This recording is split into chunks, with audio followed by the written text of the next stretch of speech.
So welcome everyone to my channel. Today we will talk about DeFi. What is basically DeFi? DeFi can be explained from its word DeFi, decentralized finance. What is the core concept behind decentralized finance? Like why it's getting hot these days and like why the DeFi developers are in. First of all, let's talk about how centralized bank works. So centralized, if you want to open an account in a centralized, so you may have to give all the details to the bank and your Aadhaar card and your ID card and all the things. Then it will verify it and then it will make your account, right? Then you will borrow some, then you will deposit some money and use debit card, like take the money out, deposit the money, and all the things happen in this. So like you may have heard that suppose you get an emergency and you want 50 lakh rupees at now. So like would centralized bank will be able to give you 50 lakh rupees at the moment?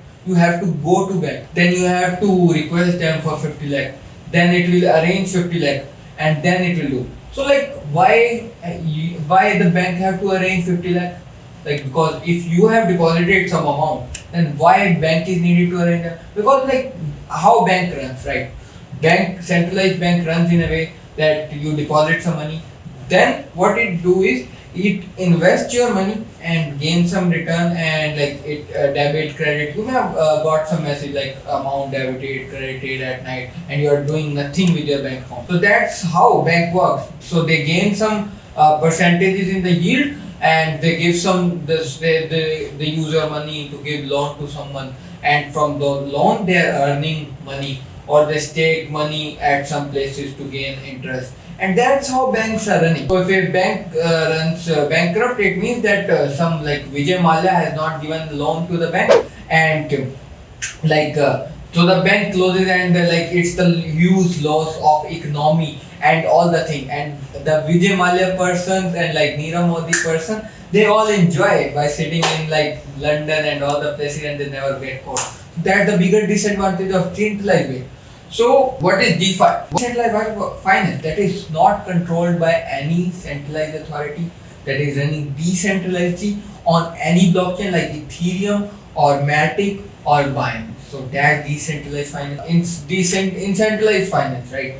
So that's decentralized finance that's working decentralizedly. So if you want to get a loan and if you want to borrow money, if you want to everything will be in cryptocurrency.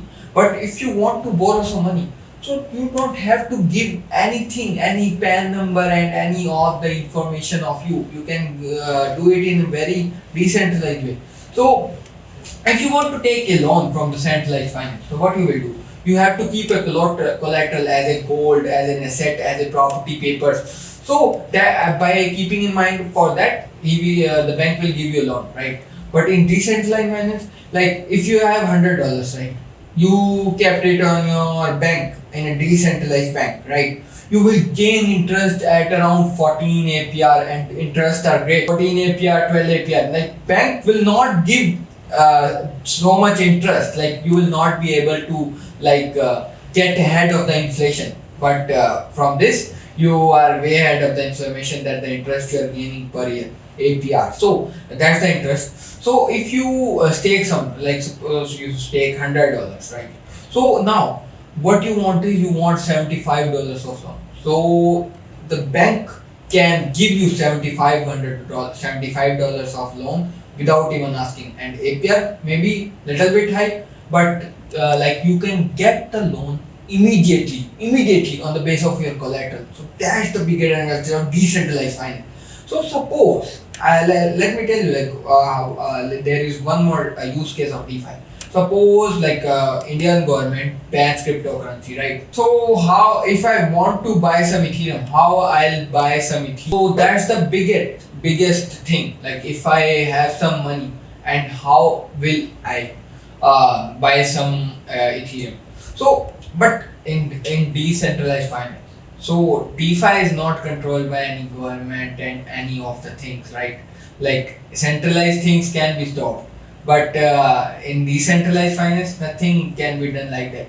So you can go to any of the swaps and you can just input amount of the cryptocurrency, and you can just pay money and get your cryptocurrency. in a decentralized mind, in a decentralized manner. So that's one of the use case of DeFi. Like you may have heard about the incidents recently, like some of the flaws in centralized environments due to some people take advantage. So that cannot be done in decentralized finance. That's the biggest advantage I found in DeFi, and that's why I am fascinated by this technology, and I am building on this technology day by day and learning it more.